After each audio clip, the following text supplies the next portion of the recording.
All right, good afternoon, and thank you for joining us for today's webinar. Just a few things before we get started. This session is being recorded. Later on in the webinar, we are going to have some time reserved for questions and answers, but you can feel free to submit questions anytime via the Q&A tool. Look at the bottom of your screen, find the black ribbon, look for the Q&A button, and you can go ahead and submit your questions. If that presents a difficulty for you later on during the Q&A, we will allow you to raise your digital hand as well, but please hold off on that until we get to the appropriate time. Thank you very much. And with that, let me hand things over to Paul Tona from the Energeia Partnership. Hey, everybody. I hope everybody is safe and healthy. I hope that you find yourself in a situation where you're finding meaning through all of this. Today really came with the focus on healthcare, came out of a board call. I want to thank Deborah Schiff, who is really the driving force behind saying we really need to focus on what's going on with our healthcare professionals, what's going on Long Island with COVID-19. And so thank you very much, Deborah, for really leading the charge here. VHB has so generously given us an opportunity to provide this technology platform. They're really professionals at doing this, and so we want to thank VHB. A number of VHB participants are Energeia partners. And then we're going to turn it over to the person that we always look to start a conversation about healthcare, and that's class of 2007 Energeia partner Jeff Kraut with Northwell Health. So Jeff, I'm going to turn it over to you, and just keeping a really strong tradition, you can see that there was no substantive things that I ever said. So you can see, once again, all I am is an MC. Just I'm turning it over to people who actually can add substance and pique your interest. So thanks, Jeff.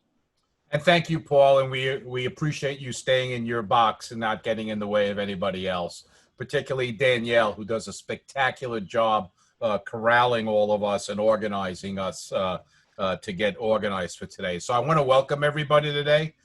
Look, the topic, this is probably, I'd say at one point, the audience is probably the most informed about this topic to some extent, given the fact that we've all been living with dimensions of it these last few months.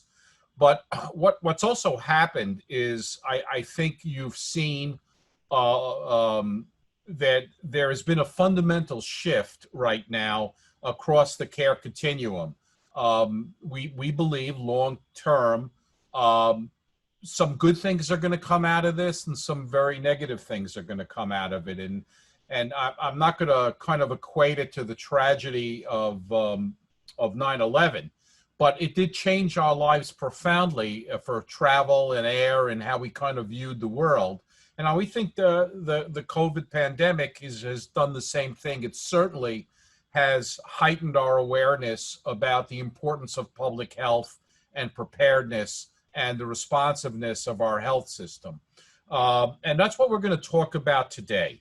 We're going to talk about the shifts of how you may be consuming healthcare into the future. Some of the things that are happening more immediately, some are more longer term. We know that communities of color, those with lower incomes, would differentially impact as a consequence of their exposure to the virus and their inability necessarily to stay in place. And we saw that both with infection rates and fatality rates. And so the issue of health equity and health disparities is certainly going to be another issue. How we stockpile and get ready for what many believe is an inevitable next spike, and we're seeing the kind of reverberations across our country. We'll talk about that, and really just how it's going to change and how your lives might be affected by this into the future. Now, a lot of that is going to focus in on some of the kind of structural aspects of care. What we also want to use this time, and we'll leave time at the end, is to take your questions if you have personal questions. You know, whether I should get tested, the antibody test versus the diagnostic test, which mask is more effective? Can I visit my children? Can they go to camp? Can we use a public pool? You know, so we have experts on here that I think can address any of those questions in addition that you have about the healthcare delivery continuum and what we have. So I'd like to introduce our three panelists. Dave Nemiroff, and I'll ask them to kind of explain their organizations. Dave has the part of the class of 2015, who heads up the Long Island Federally Qualified Health Centers. Brenda Farrell, a class of 2020, who's the VP and Financial Officer of Long Island Community Hospital, prior to that known as Brookhaven Hospital. And then Tom McGinn, who is the chair of the Department of Medicine and our Deputy Physician-in-Chief and Senior Vice President at Northwell, for essentially what is the largest portion of our care delivery system. So I'm going to ask each of the three individuals to kind of answer this kind of starting question, and in doing so, they'll kind of introduce themselves and tell you a little about their organization and their role. And basically, the question I'll put to the three of you, and David, I'll ask you to start if you wouldn't mind, is given our collective recent experience as Long Island is approaching the phase 4 reopening, what are the lessons you kind of learned that got us here, and what's top of mind right now? And if David, if you would just start sharing that, please. Sure. Thank you, Jeff, and good afternoon, everybody. Again, my name is David Nemiroff. I'm the president and CEO of what's called the Long Island Federally Qualified Health Centers. And just to even take a step back before I share what was top of mind, just to give people understanding of what is a federally qualified health center. Folks may not know this, but on Long Island, here in one of the wealthiest communities, Nassau and Suffolk, we do have pockets of poverty, and federally qualified health centers are designed to serve in what's called a medically underserved area, based on zip codes, and please do your census, based on the zip codes of various communities, and to provide mostly primary care and what the federal government calls enabling services throughout these communities. And throughout the country, there are about 1,400 federally qualified health centers serving about 29 million individuals. And most of our patients live below the federal poverty level. So here in Nassau County, I run an organization that serves about 44,000 individuals, mostly in communities, minority communities, and a lot of these folks that we serve were heavily affected by COVID and is continuing to be affected by COVID for many, many reasons, which I'm sure we'll get into a little bit later. So we're in areas like Hempstead and Roosevelt and Freeport and Elmont and Westbury, Newcastle, and even have a health center on the Belmont racetrack because there's some folks who are living there taking care of those horses, and even in school-based health centers. But what keeps me up at night is really about what was happening prior to COVID. We dealt with a population that had healthcare disparities pre-COVID. Our folks had a harder time getting to specialists. They had a harder time paying for and accessing care. 10,000 of our patients don't have health insurance. So they can't potentially even afford to see some providers. So we have a sliding fee scale, and their average payment is about $20 for the whole visit because that's all they can afford. So that existed pre-COVID. It was exacerbated with COVID. And it is something that'll hopefully, with the change in understanding this, I'm hoping there'll be some more resources as we go forward post-COVID. But what keeps me up at night is keeping my staff safe. We did have about 5% of our employees come down with COVID. Thank goodness we didn't lose anybody, which is great. And making sure our communities are safe. We worked with Nassau County to open up testing sites throughout the county to serve people and to test. And today, I think we've tested about 9,000 individuals during the pandemic so far.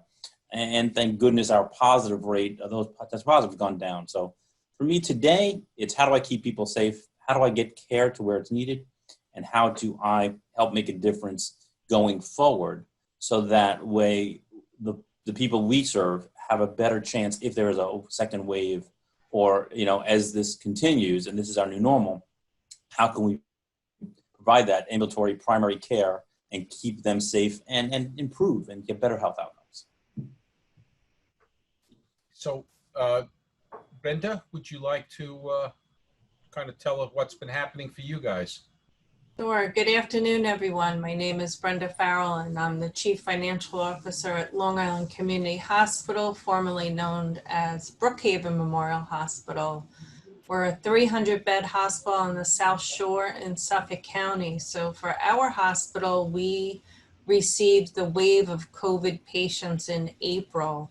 So lessons learned and top of mind would be our employees and the employees' talent that we have here, because here as a hospital, elective surgery was stopped in the end of March.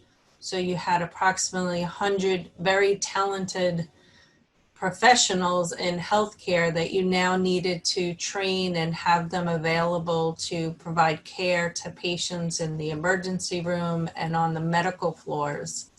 Then next, of course, is the PPE, the protection equipment that you need for all of these patients and our employers. So, you know, again, from top of mind and lessons learned is, you know, as much as you don't want to pay for something that you're going to have in, you know, a closet somewhere for a year, you really need to start planning for that now. And again, at one point in time, similar to what David said, we had greater than 10% of our employees were out sick due to COVID. So definitely your talent pool was a lesson learned, and still top of mind is the talent pool. Next would be data. It was very important for us to have appropriate data on our patients, who they were, where they were coming from, and collectively throughout all of this, both the state of New York and the federal government kept on adding different elements to the data that they wanted to have collected. So, you know, it was no longer just male, female, it was male, female. Were they married? Were they in a home with multiple other people in the family? And this ties into the contact tracing that is going on both locally and nationally. And then finally, technology.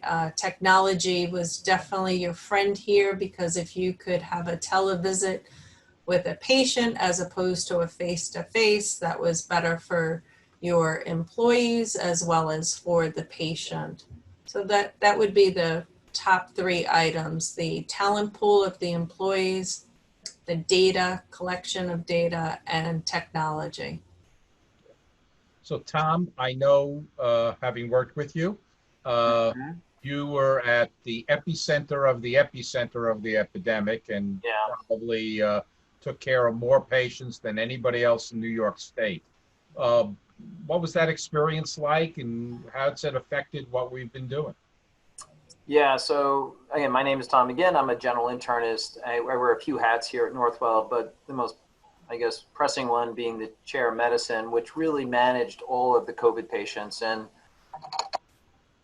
you know, look, it was a harrowing experience on many levels. I think when you think about the epidemic, there's the tragedy of the patients in front of you. And as a physician and a scientist, I've been fascinated by this virus and scared to death of it, because it's done more mysterious things than I could have ever anticipated in how it affects the body and almost every organ And the other part of the epidemic that everyone has been talking about has been the concern for our employees. You know, when you're on the COVID ICU, we had at least 8 or 9 of our trainees had their parents in the ICU or their grandparents while we were caring for COVID patients. So that just was an example of this sandwich of this epidemic. Was you were caring for patients and worried about your family and your own well-being. And I think that was the sandwich that was tricky. I mean, right now what we're doing, and I think about it, I think, you know, both the prior speakers talked about this a little bit. I think in some ways the epidemic itself and the surge that we all lived through in the spring was almost less complicated than what we're dealing with at this moment in time. There's something very clarifying about an emergency, like we're all doing everything we can for this moment, and now we're all in this moment of, you know, how do we return to the new normal? So I think there's 3 things we're dealing with. One, it's safe for patients to come back. Please, you know, that's been a big marketing effort on our part. And there's the elective procedures, and then there's the preventative stuff. I'm really worried about that indirect consequences of COVID. People who didn't want to get a mammogram, they finally scheduled a mammogram. COVID canceled it. It's like, well, I actually heard this from several people. Well, you know, it was meant to be. I wasn't never supposed to have that damn mammogram, see? So that's a huge concern. Think of millions and millions of people across the United States who never got their mammogram or colonoscopy, and will we get them back into the system again? So we're really aggressively reaching out to people. So that's the one thing, is getting people back in. It's safe to come back. I have a dear friend sitting over here in the intensive care unit who sat at home for a month with chest pain, thinking it was too scary to go to the hospital. And his cardiac situation is awful now because he waited too long. That story plays out, again, across the United States. So the second issue for us is preparing for the fall, almost like anticipating the worst. And, you know, whether it's PPE, I was just on a call, we were an hour. How many remdesivir do we need? How many treatments do we need to try to gather together if we get a surge again? And that's a huge, complicated conversation between beds, medicines, PPE, all that kind of stuff. So we're in the midst of that heavy conversation. And the third issue for me, which I think a lot of people said, is what are the interesting lessons we learned? And I know Jeff wants to talk about that later. Like, we ramped up telehealth. Well, what are we going to do with that now going forward? You know, what are we going to do with our real estate now that we're doing telehealth so much? So a lot of big questions right now. But those are the big three things that I'm thinking about at this moment. So Tom, let me just follow up one of the things you said, and one of the questions we were asked is, you know, you're kind of learning. There was more learning that happened in the second week that happened in the first week, and now we're hearing other things. The most recent thing is about COVID and airborne illness. Is it aerosol versus droplet? What are the implications if our thinking was wrong? How would that, you know, first of all, I don't know where that argument lies today. I kind of was listening to it in the last 2 days. Maybe you can clarify it, because one of the participants did ask about it. I mean, I think look, it's more contagious than we ever thought it was. You know, we can get into this thing whether it was aerosolized or it's just on a droplet. It's kind of a scientific question. It justifies the fact that this virus is much more infectious than we originally realized. And bottom line is masks, social distance. I mean, I think the only good news that I've seen lately is the being outdoors does seem to be a major difference than being inside. And frankly, a bar is the worst. So hanging out in bars apparently is one of the worst things you can do. It's indoor space. People tend to mush together a little bit. They get a little sloppy. But the aerosolized versus not question, to me, you know, it's interesting, but let's face it, it's just very infectious. Yeah. So my mother was right. I told me to avoid bars. She always is, Jeff. Yeah. Come on. You know, David, when you talk about the changes you're going to have to do in ambulatory care, and given some of the populations, we'll come into some of the health equities. How do you see, you know, do you see people wanting to consume care more on an urgent care basis? You know, still will rely on emergency care. How is your organization going to try to take the hassle and the friction out of receiving care on an outpatient basis? Great question. Well, we did a couple of things. Like most people in the medical field, we switched to telehealth. Went from 0 telehealth visits. I think now we've done almost 19,000 telehealth visits. For us, that's a lot in a very short time. And we actually did a couple of other things. We also we knew we had a panel of, you know, out of our 44,000 patients, some who were really chronically ill. And so we knew we didn't want them coming into the health center in the early days. So we did postpone them, but we did what's called a chronic care outreach. So we made sure we were reaching out to our patients while they were at home. And every week our health centers would be given a list of those folks to make sure that we were doing outreach to make sure they were okay. And then we would try to set up, where appropriate, a telehealth video visit.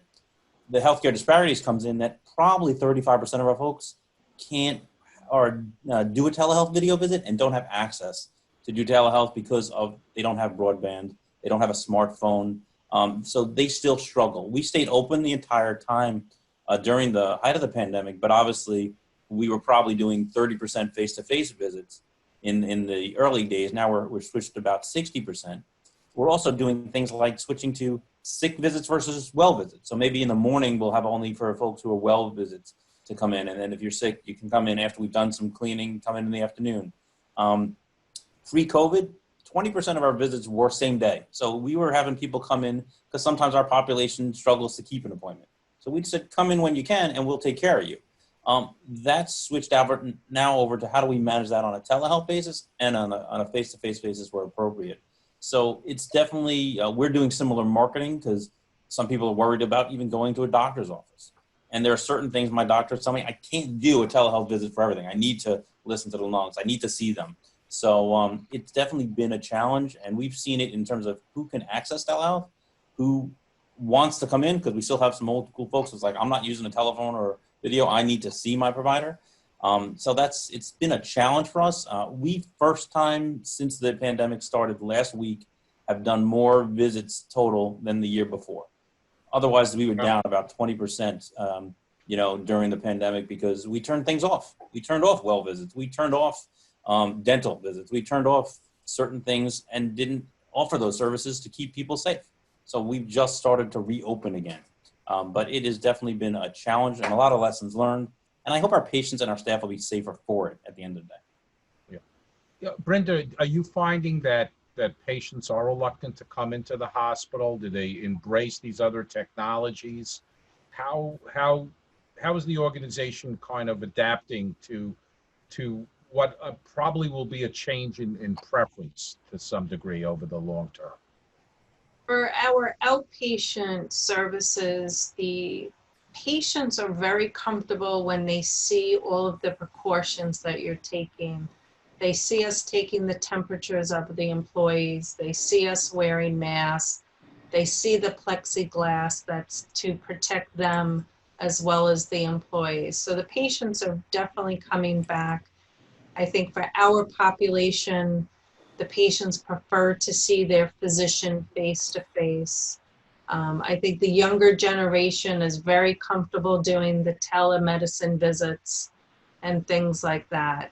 So we definitely have, again, the younger generation very comfortable doing the telemedicine. But for some of our other chronic, like a chemical dependency type of service, it took them a while to get used to doing the telemedicine, but now they are very comfortable. No-show rates have decreased, things like that. What's unique also to our hospital as well as other hospitals is, our ED is a separate and distinct entrance. Our ambulatory surgery is a separate and distinct entrance, and our inpatient care is a separate and distinct entrance. So I think the patient's family, they feel a little bit more secure coming to a hospital when it's discreet like that. And again, I think, wearing the mask, wearing the face shields, changing your gloves, having lots of Farrell around for everyone to use is very important. So whether you're a hospital or a retail center, again, making everyone feel comfortable. Like the doctor said, it's a very infectious disease. So you want to just keep on washing those hands and wearing your mask. Right. So Tom, if you can look, I know Northwell had an explosive growth in telemedicine and from the thousands to the hundreds of thousands. So as you think about the future, how do you think people are going to consume care? Is it by, how will ambulatory care be consumed using telehealth? How will the doctor run between a telehealth visit and an in-person visit? How do you see that future if you were to redesign all the possibilities that telehealth hold? Well, I mean, the first thing I'd say is, we're trying to figure that out. We're trying to figure that out right now. I mean, I think it's a big question mark about how this works. And I think the wearables are now the big question mark. Can people imagine everybody has a pulse ox at home, the ability to take temperature, blood pressure, weight, and all of that can be easily communicated to their providers. That's when we start getting some meaningful data and information as you creep into the physical exam nature of this. It's definitely, we've always said this is an arbitrary thing. Hey, come back and see me in 3 months. Like, well, why'd you say 3 months, Dr. McGinn? I was like, well, I don't know. It just feels right. why don't we have a little more touch bases going on? During the COVID crisis, the great thing, we would have COVID dashboards. We'd have, each doc would have 10 to 12 COVID patients. Remember, 80 to 90% of COVID patients were treated at home, and they were fine. But there was a lot of quick touch base every day with them. So we're learning how to use this. Our transplant team, I'm always thinking, well, people kind of surprise me, like, why does transplant use this? Well, transplant loves it because patients travel so far to come in and see their transplant doctor. Now they just zoom in, they get their chest x-rays and their CT scans locally, get their blood work, that all gets sent to the doc, and then they get seen that way. So there's a lot of great pre-surgical testing. A lot of it, we don't really have to come in and see the doc. We can get the blood work, the EKG, do a little face-to-face like this. So we're really going to, I think the big question is, how much is that going to reduce our volume inside our practice sites? And what does that mean for the redesign of the practice site? Suddenly 30% of your volume is gone. And what does that mean? And that's a big question. Yeah, and I'm going to come back at the end about the financial impact of some of these changes, because if you're not coming, telehealth doesn't reimburse at the same rate that an inpatient visit does, but you still have the same cognitive work that you have to provide. Let me just kind of touch back to what David said before, particularly because your population is, when we look at communities that were impacted by this, lower income, communities of color. Report was released on nursing homes yesterday. We had reports about the developmentally disabled congregate living facilities being differentially impacted. So there are so many of these pockets of our society that were differentially impacted by this pandemic. And so what do you think the longer term solutions are going to be in trying to deal with the disparate outcomes that these communities had experienced? How David, you're really at the front line here. How do you think you're going to change in that respect? Good question. Thank you for asking it. And for us, it's maybe it's not a healthcare answer, but it's a social determinants of health answer. So we know, so a lot of us on the call knows that about 40% of the cost of care is really about those social determinants. And this country, unfortunately, lags behind other industrialized countries where we support that. So it's basics. We do, for every patient who walks through the door, we do a social determinant of health screener. It's called the Prepare tool. And the one, number one, our patients say their biggest issue is insurance, but number two is food. And then it's housing, and it's employment. And all those things are, if improved upon, can translate into better health outcomes. Now, obviously, I am not an employer other than the people we employ, and I don't focus as much on housing and things, but as a healthcare system, those are things we can invest dollars to help get better health outcomes. We did a pilot last year with United Healthcare where they paid for 10 apartments for some of our most chronically ill individuals. And we saw a significant savings in their health costs just by making sure somebody had a roof over their head. Because if you're homeless, that's really not the first thing you're going to care about is your health care. So to move it forward, what do we do post-COVID is a small investment meaning to GDP terms, can have a significant impact in health outcomes. And I think that now with shining light on healthcare disparities and the murder of George Floyd and the systematic racism that we have here, this is an opportunity for change where a small investment could potentially have huge health outcomes. Our health home program, which serves chronically ill people, we lost about 20 of our patients to COVID. And we hadn't lost 20 in the last 3 years. And that's a sicker population to begin with. So I'm hoping that there'll be more of an investment in these things. And I know we have the capacity for solutions. It just probably is there the political will to help make those. It's interesting because if you look at the Energeia curriculum, if you will, it does focus not only on health disparities, but we look at poverty, we look at education, we look at the justice system, and you hear the same communities mentioned.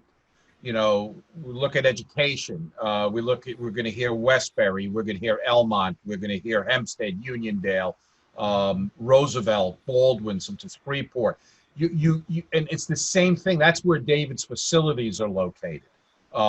That's where these communities had differentially had been higher infection rates. This is where we see higher fatality rates. And this issue of social vulnerability is constantly at the forefront. It's not just about delivering healthcare and access to healthcare. And so, Tom, also with a large kind of healthcare network, Yeah. some of the things that you've been doing maybe or participating in to try to deal with this, where's the answer, or what are the initiatives that may be meaningful? Yeah, I mean, this is, and David and you guys just clarified things a lot here, that this is a very difficult question for large health systems like ours. We have engaged in, communities of faith during this episode to do testing and get in the community, make engagements. And I think the question is, where do you draw that line? And where do you, is it housing? Is it food security? And how do you anticipate and participate in that process? And I think it's really connecting with those CBOs, those community-based organizations that are good at this. And how do we as a big health system, engage with folks and help them? Because that's not, let's be honest, we're not good at that. But there are great groups that do housing related issues. There are great groups that do food security issues. And we need to do a better job as a big health system helping those groups and working with them as partners.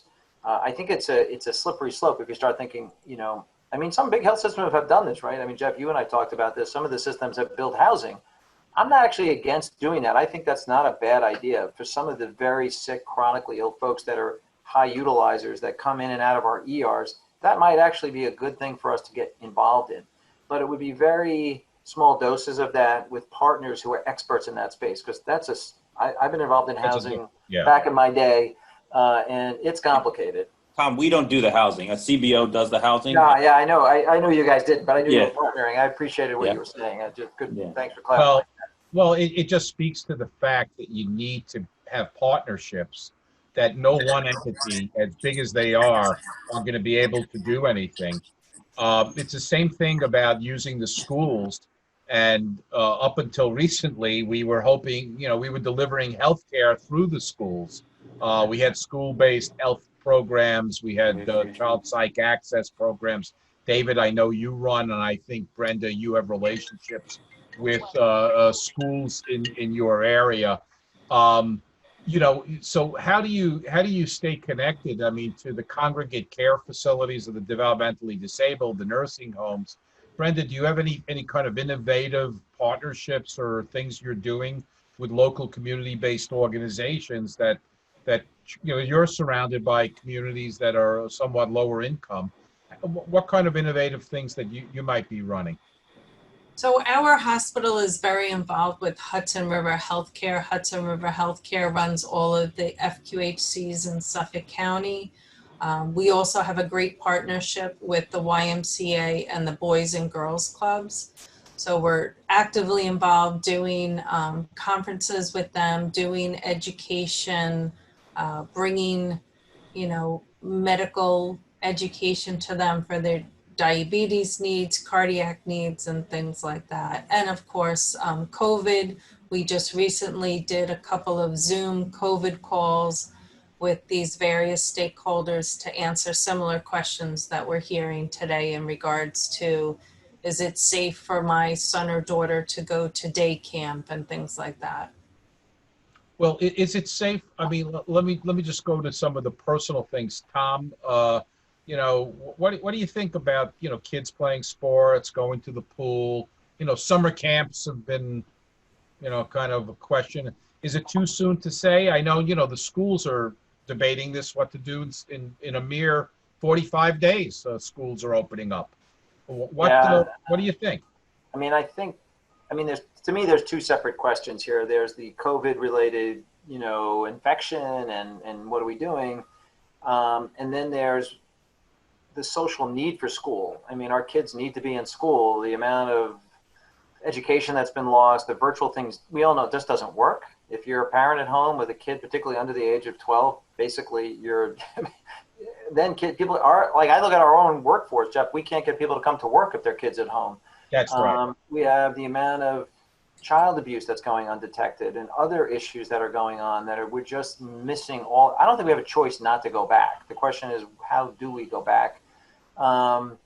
And to me, you look at the younger age people, the great data on young age people is that they don't seem to be transmitting this to their parents and to other folks. So the younger grades, K through 8, tend not to be vectors. So that's good news. And then the older kids, that's a little bit of a challenge. And I'm consulting with a lot of different schools, looking at different techniques to do that. Many of the schools are doing morning and evening classes. They're breaking their school up into Monday, Wednesday, Friday. Some kids come, some big classes are virtual, some classes are seminars. I personally don't think society has an option not to return to school, but that's my humble opinion on that. How about kids playing at sports or, getting back to being kids? You see that problematic, or I think the big thing is outdoors. If you're outdoors, if you're in a swimming pool, I would not do that. I think, if you're a crowded gym playing basketball, I would probably not do that. If you're outdoors playing soccer or, doing something along the lines, you could probably get away with that for the most part. But again, they all end up in a locker room somewhere. We see this now. I was just reading some of the statistics on the Division III sports where they're shutting down because a lot of these football players it just broke out pretty quickly in some of those teams, and they had to close it down. It's a tough one. Yeah. How about, how do you stay ready? You kind of came back, you have a staffing concern, Brenda, that you say. So Tom, and I'll go to Brenda first, then to Tom. How do you get ready to surge again? And, do you think we should be surging in every hospital? Or should we be designating a hospital in the region to take all the patients to keep everybody away from the other hospitals, so to speak? How would you see about this in the future? And, Brenda, let me start with you, and I'll go to Tom and ask about that. So I think for myself, given where my hospital is and geography, we don't have a hospital within miles of us, so we would be the hospital of choice for our community. And as far as preparing for that surge, it really comes back to the talent pool that we have here, making sure that we're cross-training everyone that can be cross-trained, and giving them the ability to have that training so they're not potentially furloughed or laid off. And again, the protective equipment that we need, that, once you go into a COVID patient's room, that protective cover that you had, that mask, everything is contaminated. So you just need to have that supply ready to go. And we're not, looking for, our community members to make masks for us and such. So those would be the top items for us to be looking at. But definitely, I think, there's enough space in hospitals throughout our region that we should be able to take care of our patients here in our region. Yeah, so Tom, do we stand up another, like at Stony Brook, Old Westbury, the Javits Center? Yeah. And what are the, is that practical really? What's your... Well, I hope, we're prepared to go that route if we need to, but I think hopefully we're not going to get to that route. I don't see us designating certain COVID hospitals. But I think we know now how to better prepare our hospitals for an onslaught again if it comes. I doubt we're going to see what we saw last time. I think the other thing people keep forgetting about is that our ability to manage these patients as outpatients has gotten so much better. As we went along in the pandemic, we created a program, Jeff, you're very aware of it, called the Crown program, where we had oxygen at home. We checked their blood levels for D-dimer, which is a clotting factor. We started giving blood thinners at home. These were patients that a month prior to that would have been in the ER and guaranteed would have been admitted. So I think we will do a better job managing these patients on the outpatient setting. And that's what we're preparing for. We're really building up a whole infrastructure to manage patients on the outside. I think we've learned so many lessons on the inside that I'm pretty confident we're going to do well. We redeployed about 1,200 physicians. In other words, doctors that were working as dermatologists or wherever. We had them come in, help at it where they could. Some of them were not as helpful as others. And we learned a lot in that process. And we created almost a thing, what we're calling the reserves now, where people sign up, they're ready to go at a drop of a hat. They've been trained, they know what to do. So we're ready for that. Yeah. So let me just, before we open it up to questions, what I'd like to do is, this has obviously had a significant financial impact on all three of you. If you could comment a little about that, also recognizing that the state is confronting probably one of the largest budget gaps it has in its history, which is going to impact funding for Medicaid and other social service safety net programs. And our local counties do not have the tax revenue that they had expected, that are also going to have implications on other contracts and activities that they do in the public health realm. So, can you just kind of give the group a sense of what the magnitude is of what you're confronting and some of the challenges? And I'll go David and Brenda and then Tom, and then we're going to open it up for questions. Thanks, Jeff. Yeah, for us, so we have about a $41 million operating budget, and we were thinking we would lose between $5 and $7 million for COVID. So a significant chunk of revenue just because of the way we were reducing things. And telehealth, as you said, doesn't pay the bills. Thank goodness we were able to apply for, and that was my job for weeks, just grants upon grants upon grants. The federal government came through with some money through HRSA, which helped all the health centers in the country a little bit. We've applied for a paycheck protection program loan. We were able to get that, and that was a really big push. And even like Tom was saying, we even applied to the FCC for telehealth devices so we could go into the home for ambulatory. So that has helped us as well with providing better care. But for us, it was probably going to be a $5 to $7 million hit. We think we've made up most of that through the grants and applied for new grants related to COVID to help our patients. And then we just did things for our community. Those testing things we do for the county, it doesn't make a lot of money, but it's a good thing to support the county. It helps offset some of our costs. And it redeployed staff who in the beginning were kind of not furloughed, but the dental staff weren't doing dental work. So we could have a dental assistant, take a temperature and do a screening and help out at our testing sites to direct traffic and things. So let's see what happens if there's a phase 2. We hope this year will be as close to break even as we can get. It all depends on what happens in the fall. Brenda? Yes, so in regards to financially, both locally and nationally, all hospitals have been impacted. Again, as I mentioned earlier, in the state of New York, elective surgeries were shut down at the end of March. So you have, for us, 600 to 700 less cases coming to you every month. Emergency rooms are not what they used to be. Most emergency room volume is down 40%, and most inpatient cases, admissions to your hospitals are down about 30%. So financially, hospitals are struggling. Hospitals have tremendous fixed costs that they, no matter what, they have to make their bond payments and interest payments and things like that. So you do what you can to have those variable costs reduced as much as possible. Again, similar to what David said, apply for any and all grants that you qualify for. But again, I would think it a miracle for any hospital, both locally and nationally, to break even this year due to the pandemic and the additional costs. I mean, as an example, this mask used to cost a hospital about 16 cents. It now costs $1.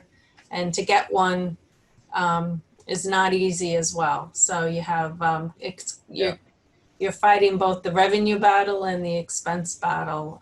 But some way, somehow we will get through this, and hopefully there isn't a second wave. I'm a survivor of COVID, and I keep on saying, I hope I'm one and done like chickenpox and I never get it again. But I guess time will tell, and perhaps Dr. McGinn knows better than I. Yes, my crystal ball. By the way, not to avoid your question, I mean, I think to some extent, people don't appreciate that the fall is going to be complicated, whether COVID really resurges or not, because everyone's going to be very worried about it. We're going to have the flu come through town, and we're going to have the typical coronavirus come through town. So not to scare everybody, but just imagine everybody's walking around with sniffles and colds, and everybody's like, is that COVID? Is that COVID? So whether COVID is there or not, we're all going to be going, is that COVID? What should we test? How should we isolate? Well, what about the flu vaccine for this? I mean, I know we're in production now for the flu Yeah. vaccine that we're going to start administering in September, first week of Yes, September. in September. Right? So I hope this encourages people to take the vaccine, and the anti-vaxxers are, a little quieted by this. But if there's ever a time you really need to get your flu shot, this is going to be it. It is going to be, we're doing some research in this space. I'm actually working on different models across the country. People showing up with various symptoms, GI, head cold, fever. Is it flu? Is it the regular coronavirus? Is it COVID-19? How are we going to test for that across? We're all focusing in on hospitals a lot, but think of the thousands and millions of ambulatory care visits by everybody with a cold and a cough. That's going to happen in the fall. It's going to be a little complicated. So yeah, we're preparing for that, and it's going to be, testing is going to be, we need to get the testing for the fall. It's critical. It's going to be really important. We got a question as I pivot to the questions. Are hospital employees being tested regularly or just once? And how long does it take to get a test result? How long will immunity last? Do you think there'll be more tests? Sometimes they're changing. We found a test that was good is no longer good. What's your thinking about that? Okay, you got 4 or 5 hours, and we can talk about all the different test characteristics. Got about 2 minutes. Let's go. Yeah, all right. I think testing is a fascinating thing to me. I think there's a bunch of factors that people need to keep in mind, and some of it are not very obvious. One is, what's the prevalence of the virus in your community? It has a huge impact on the accuracy of your test result. There's 2 types of tests. There's the antibody test, and then there's the viral swab. And, they're very different tests, and with different test accuracies and things to that effect. And then, the issue is, what are your symptoms? So you have, what's the prevalence of the virus, what's the test you're taking, and what are your symptoms? Those are 3 factors that every doctor has to put together to give you a probability that you have the virus. Because there's tons of false positives right now out there. When the prevalence of the virus, when there's very little virus in the community, you get a positive test back, the rate of false positives is 30% right now, and serologies and other things. When the virus is very prevalent in your community and you get a negative test back, it's likely that you have a false negative test. So these things are very complicated. But right now, I think the big change, hopefully in 3 to 4 months, and let the language be very clear here, there's a point of care POC test that currently exists that are terrible. They are very inaccurate, but we have a new generation coming, hopefully in the fall, so you can test people quickly in college and things like that. The tests we have right now are the point of care tests are not that great. Serology, blood test, or swab test for the virus, which is PCRs. Okay. Jeff, I could talk for hours, but I'm not going to do it. Well, maybe Kathy, you had a question. You want to ask it? If we could unmute her.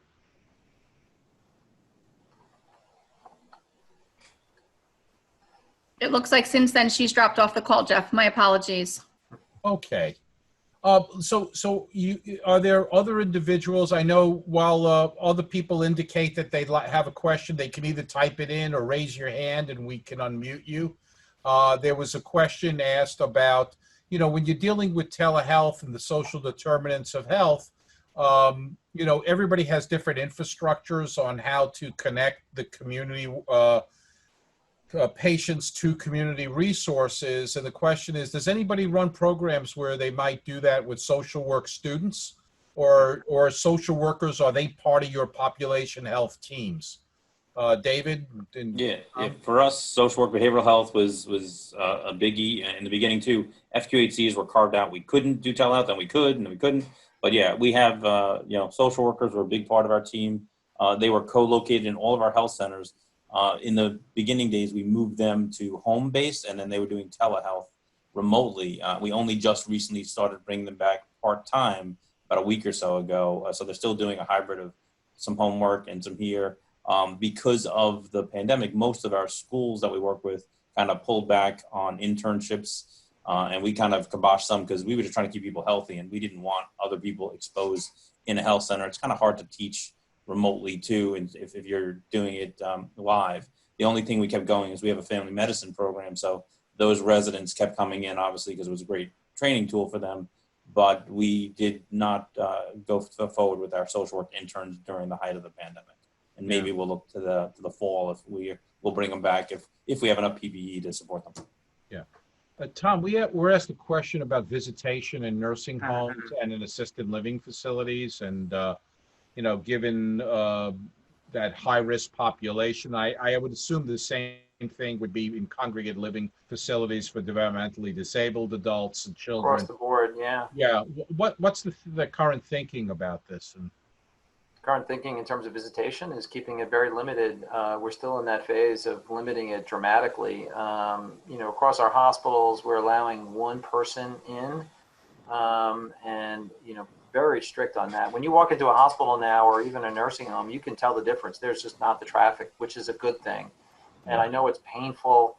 I mean, I just had a dear friend had quadruple bypass, and the whole family. You're a big wig. Why don't you let me in? I'm like, no, one per day, and it's been effective. And I think we learned our lessons. And I don't think we're going to loosen that up for a while. I know they permit it in group homes, and you can take them. I'm struck by the fact. This is not a plug, but there's a Netflix series that's running called Lenox Hill Hospital, and it follows 4 doctors and multiple families through the disease process. And one of the things, and this was filmed before the pandemic, they ended the filming in November of 19. One of the things my wife turns to me and is struck by is the importance of having family with you when you're going through a crisis, and what is clearly one of the most fearful times and stressful times in your life. And I can't imagine what it's like not to be able to be surrounded by the support of a family member, and how that contributes to it. Brenda, do you have a lot of people complaining at the hospital about not being able to do visitation, or people kind of just say, okay, I understand? I completely understand. We just started allowing visitation. It's limited to certain hours during the day. Again, limited to one person at a time, unless there's extenuating circumstances, like someone speaks a different language or something like that. And it's more helpful to have more than one person at the patient's bedside. I think the public is very understanding. Again, they want to come and see the loved one, but I think they're just as concerned when they come here to see the loved one that, am I going to contract COVID because I just entered into a hospital? And just getting back to the nursing home question, for those on the call or our attendees, it's a New York State regulation that all nursing home employees have to be tested weekly for COVID. So it's not so much that they're worried about their employees impacting the residents in the nursing homes. It's the visitors who don't know or do not realize that they are positive for COVID, and they come in and potentially spread it. So that's really the concern there. Yeah. For those of you who may not have read it or seen the report that was released yesterday by the Department of Health, the conclusion was that the significant number of deaths that occurred in the nursing homes were in fact the result of, or suggest it was the result of infections from employees and visitors coming during the formative days of the pandemic. And that caused part of the spread that resulted 2 weeks later in deaths, as opposed to being forced to take back COVID positive patients. So there's been a lot of stuff in the news in the last 24 hours on that topic alone. Yeah.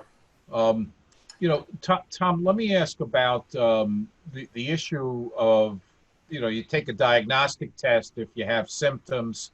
A lot of people have taken now this serology test to see if they have immunities. What's the common thinking of how long that immunity will last? I mean, have they been retesting people yet who have immunity?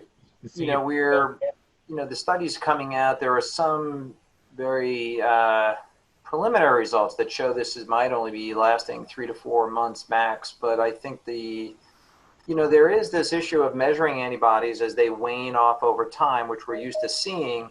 But then there is the amnestic response that the body still has. Even if you can't measure the antibodies, you sometimes may have an augmented response if the virus comes at you again.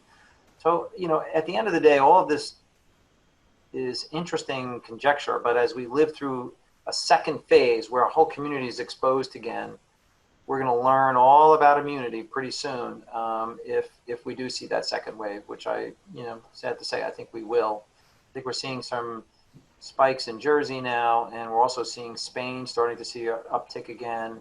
So, I mean, that looks like it's following a pattern that we would anticipate to happen here.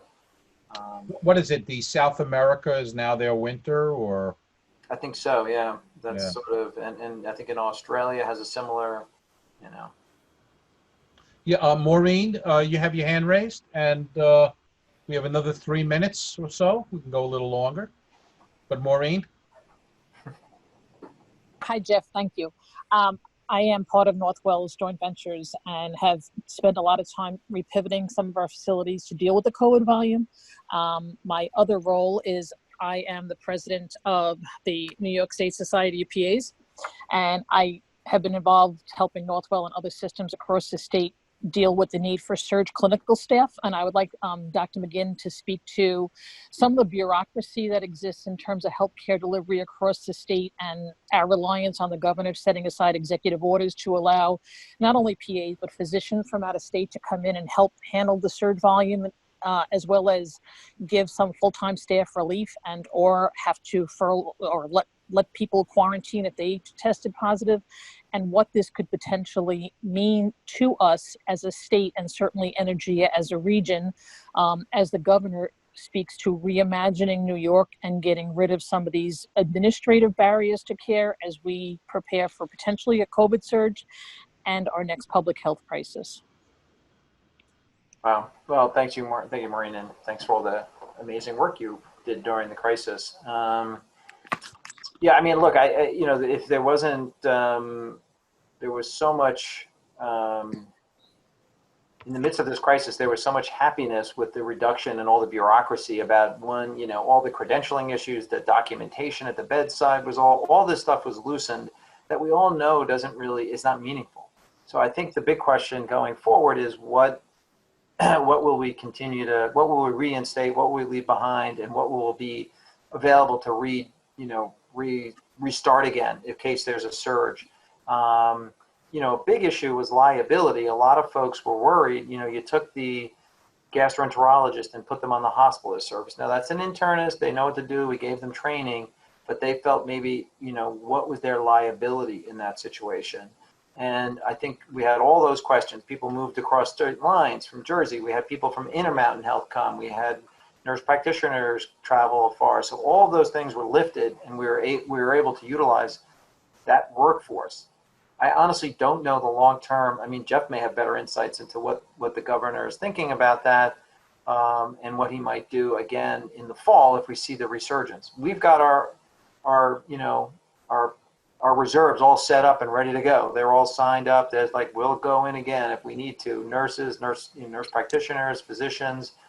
I don't know what the governor is thinking about, you know, reinstating all those regulations or not. It's a very good question. We're actually in the process with the governor's office and the Department of Health to identify those regulations that we'd like to be extended in perpetuity. That's one thing. So, because I think we learned that the regulations under which healthcare is delivered doesn't actually reflect the healthcare delivery system we have and the problems we're confronting. Yeah. Second thing is, once he declares the public health emergency over, we revert back to the old regs, but they are going to have a standing executive order that could be issued on a moment's notice that'll reinstate that in case there is a surge. So they're at least prepared to act very quickly. As Tom said, what the government did is extraordinary. It's never been done in our history before, and they're to be congratulated for really getting rid of what we saw as major obstacles for all of the institutions and physicians and to practice at the top of their license. And that was a big deal. Well, Jeff, I will buy you gifts and lunch, whatever you want, if you get rid of a lot of those bad rules, if you keep them off, because I am, you waste more time documenting nonsense. I Not help patients. And Yeah, well, let's explain a little what Tom's comment is for the group. There is an enormous documentation requirement to prove that you're taking care of a patient that no one looks at except for 2 or 3 years later if there was an issue and they want to take back and look and see if you did it. One of the things that I think was common in, and Brenda, you could, if you could share, your perspective is this, that nurses in particular said, as hard as we're working, as exhausted as we are, we're working at the top of our license, and we got rid of all the bullshit work that stood in the way of me being a nurse and taking care of patients. And we heard that time, and it wasn't only our institution, we heard that universally. They loved being what they went to school to do. And I think I think that was a common thing that we saw, and that's what we're talking about, is getting rid of the thing. Now, I think some studies, Jeff, show that nurses and doctors spend 2/3 in front of the chart versus the patient of their time. Yeah, and that's just not good. So the standing executive order that Dr. Andrew Cuomo had issued, which was supposed to sunset last night, were renewed by him at 8:45 last night. So they're in effect until August 5th for the team. So they keep rolling these every 6 or 7, and we're keeping tabs on it. Yeah, every 30 days. So guys, we're just kind of at the end here, unless I haven't seen anybody hasn't raised their hand, and I don't see anybody writing anything in the Q&A. So if there's any last question that anybody wants to ask, now is the time to raise your hand or indicate it. And if not, I'll turn it back to Danielle or Paul to make some closing comments, whoever prefers. Yeah. So any other last questions?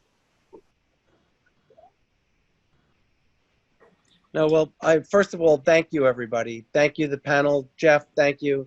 Thank you for the committee that has put this together.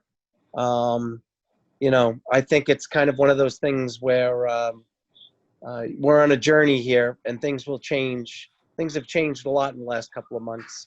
And I don't know if anybody really has a crystal ball. I can just imagine what the ramifications of this is if we have a second wave of this. So, but anyway, just thank you, everybody. We will be having a similar type of format to talk a little about institutional and structural racism, the Black Lives Matter movement, and what's going on Long Island. And so that will be coming out. You'll be getting something from Danielle in the middle of July. And from an Energeia standpoint, especially the 2019 and 2020, we're coming up with some solutions to get back to having our workshops. So just stay tuned. We'll have some of that stuff for you too. All right. Jeff, thank you very much. Thank you, panel. We really appreciate everything. You guys were awesome. Thank you. Thank you. Bye. Thank you. Thank you. Bye. Thanks. Thanks, everyone. Bye-bye.